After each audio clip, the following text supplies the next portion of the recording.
Olá pessoal, sejam todos bem-vindos a mais uma videoaula com o professor Eduardo. Nessa videoaula eu quero falar com vocês sobre o mecanismo geral das adições eletrofílicas a alquenos. É uma reação bastante simples, vocês vão gostar de saber como é que isso acontece. Então aqui está a representação de uma reação global de adição a alquenos. A primeira dica que eu quero dar para vocês é o seguinte: identificar reações de adição. Para isso existem duas maneiras.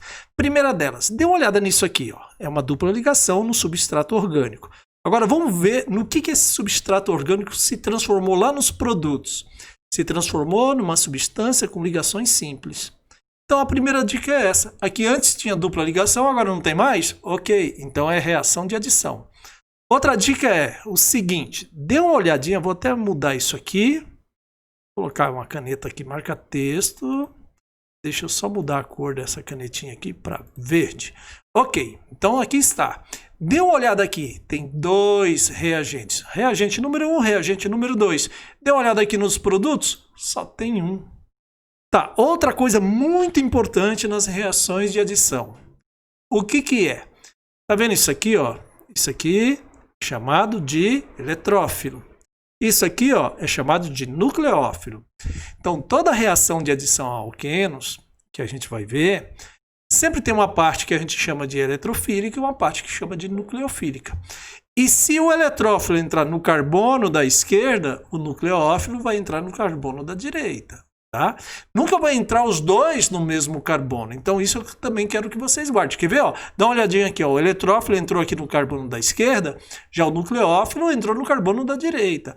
A parte eletrofílica da molécula que está reagindo com o substrato orgânico, que é a parte eletrofílica, entrou no carbono da esquerda e o outro no carbono da direita. Então guarde bem isso que eu estou falando. Tá, agora sim, ó, deixa eu falar para vocês o seguinte: existe uma série de reações de ataque a alquenos. Nós vamos ver três principais, tá? Mas nós vamos falar do mecanismo global só dessas três. Depois, cada uma delas eu vou discutir com vocês em outros vídeos. Então tá. Então aqui está, no primeiro caso, a adição de um ácido halogenídrico, que eu estou mostrando aqui, ó. O que é um ácido halogenídrico?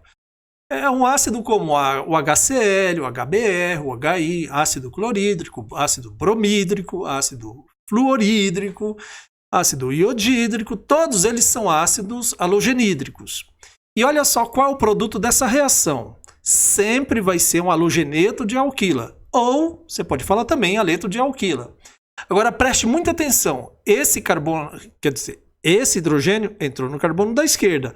Então, o halogênio vai entrar no carbono da direita. Perceba aqui, ó. Tá vendo isso aqui, isso aqui? Então, não deixe de observar isso. Não vá colocar o hidrogênio e o halogênio aqui nesse carbono aqui e deixar isso aqui sem nada. Não estará certo. Estará bem errado, aliás, tá?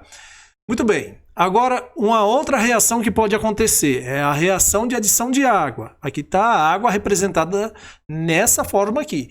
Para essa reação acontecer, tem que ser catalisado por um ácido mineral qualquer aqui. Um ácido forte, tá bem? Então tá, mas olha, em quantidade catalítica. Se for em grande quantidade, vai competir, essa parte da molécula vai competir com o ânion aqui do ácido, tá bem? Então, alto lá, toma cuidado. Agora, lembrando novamente, se o hidrogênio entrou no carbono da esquerda, o grupo H entra no carbono da direita e transforma esse alqueno em um álcool. E o terceiro tipo de reação que é comum nos alquenos é a reação de adição de um halogênio. Que halogênio? Cl2, Br2, I2, tudo isso é halogênio, tá? Como que acontece essa reação? Vai formar um dialoalcano. Vicinal. Por que vicinal? Porque estarão em carbonos vizinhos. Veja só, nunca você vai colocar os dois halogênios no mesmo carbono aqui. Isso estará errado. Tem que colocar, se um for no da direita, o outro vai no da esquerda. E assim por diante. Tá bem? Então tá. Agora, uma pergunta que eu queria fazer para vocês, uma pergunta que se faz é o seguinte: por que aqui nessas reações que eu estou mostrando aqui foi preservada a ligação sigma e quebrada a ligação π? Então vamos mostrar isso para vocês agora. olha só para isso que eu estou mostrando aqui. Tá vendo isso aqui, ó? Isso aqui é a nuvem π. Isso aqui também é nuvem π. E aqui no meio, ó, estão os elétrons sigma. Percebam vocês que esses elétrons sigma está bem protegido por essa ligação, que aqui quer dizer essa nuvem π em cima e embaixo. Então, se elas ficam mais expostas, é claro que os eletrófilos são atraídos para a densidade eletrônica exposta dessas ligações π. Então, esse é o primeiro motivo. Existe também um segundo motivo, que é um motivo de energia. A gente fala assim, um motivo energético. E qual seria esse motivo energético? É que é o seguinte, ó, os elétrons π, que eu estou mostrando aqui, ó, tá? Isso aqui são os elétrons π. Isso aqui é o orbital molecular da ligação π, e aqui também, tá?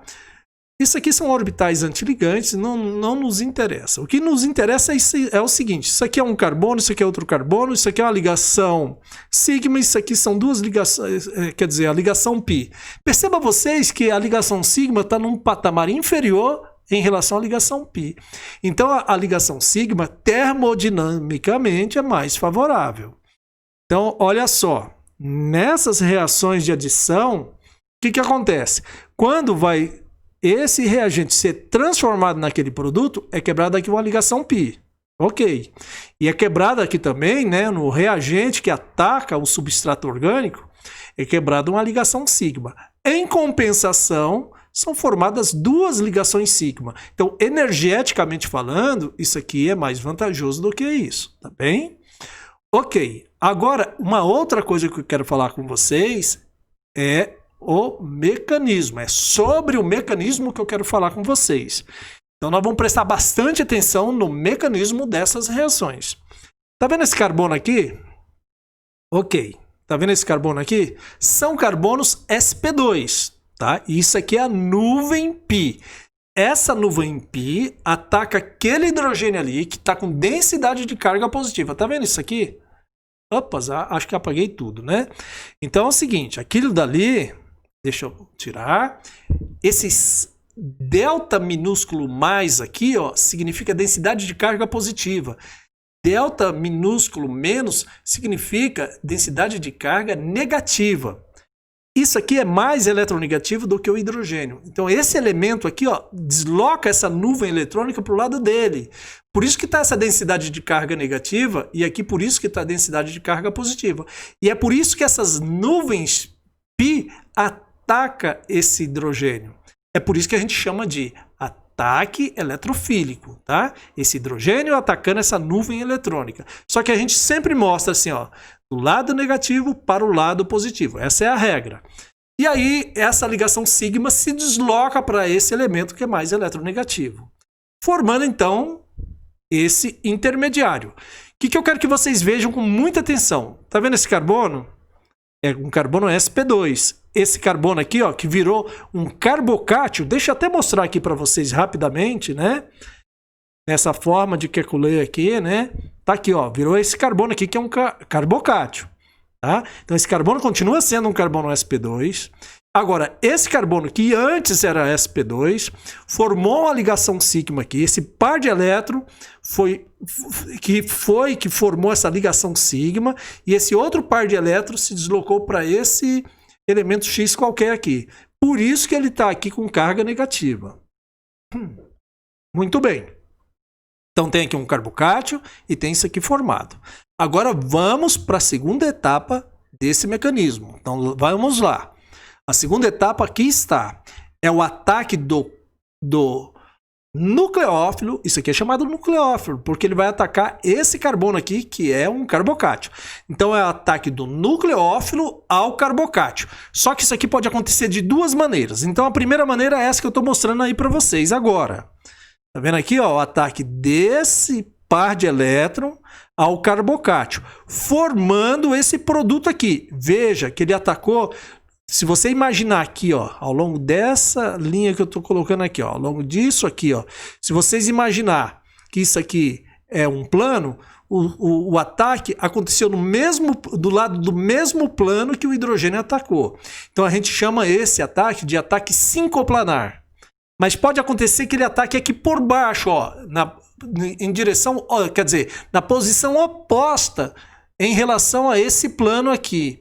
Ele está para cima, ele está atacando aqui embaixo. Então, isso aqui é um produto de adição anticoplanar. Produto sincoplanar, produto anticoplanar. Só mostrando aqui pela forma de Kekulé também para vocês, ó, desse jeito aí, né? O produto sincoplanar, os dois estão do mesmo lado. Por favor, não chama isso de cis e de trans. Tá errado. Cis-trans, eu tenho um vídeo aí que trata desse assunto aí no meu canal, vocês podem dar uma olhadinha. Não se aplica cis-trans em torno de carbono, simples carbono, que tem a liberdade rotacional. Pode ter até algumas exceções lá como dizer para vocês, para ligantes muito volumosos, até se aplica, mas nesse caso aqui não se aplica. Então, a gente fala isso aqui, ó, produto de adição SIN, S-I-N de navio, sincoplanar, ou produto de adição anticoplanar, tá bem? Agora, como que é a energética desse processo? É bem assim, ó. Então, eu mostrei lá para vocês, tem etapa 1 e etapa número 2. Então, aqui estão os reagentes da etapa número 1 e o produto lá no final da etapa número 2. Então, é assim, ó. Percebam vocês isso aqui, ó. Vendo? Isso aqui é energia de ativação para a etapa número 1, energia de ativação para a etapa número 2. Veja que a energia de ativação para a etapa número 1, que é a etapa de formação do carbocátio, é muito maior do que a etapa número 2, que é o ataque nucleofílico desse nucleófilo ao carbocátio, formando o produto. Aqui eu coloquei, ó, nesse desenho que aqui está, foi colocado só o produto de adição anticoplanar, tá bem? Muito bem. Agora, mostrando para vocês as consequências dessa energia de ativação muito elevada em relação a essa daqui. Qual é a consequência disso, professor? A consequência é o seguinte, que a etapa número 1 é a etapa lenta do processo. É a etapa de velocidade menor do processo. É a etapa que domina a velocidade do processo. Quem é que é responsável pela velocidade do processo? Etapa lenta, tá bem? A etapa 2 é a etapa rápida, é a etapa de ataque do nucleófilo ao carbocátio, tá bem? Então era isso que eu queria falar com vocês sobre mecanismo geral, mecanismo global das adições eletrofílicas a alquenos. Se vocês tiverem a curiosidade de estudar isso, aí estão algumas bibliografias muito boas. Se vocês gostaram do vídeo, ótimo. Se tiver alguma dúvida, pode comentar aí. Se for meu aluno, você sabe que cada sala de aula eu tenho um grupo no WhatsApp. Entre em contato comigo, estarei à disposição de vocês, tá? Um abraço a todos e até o próximo vídeo.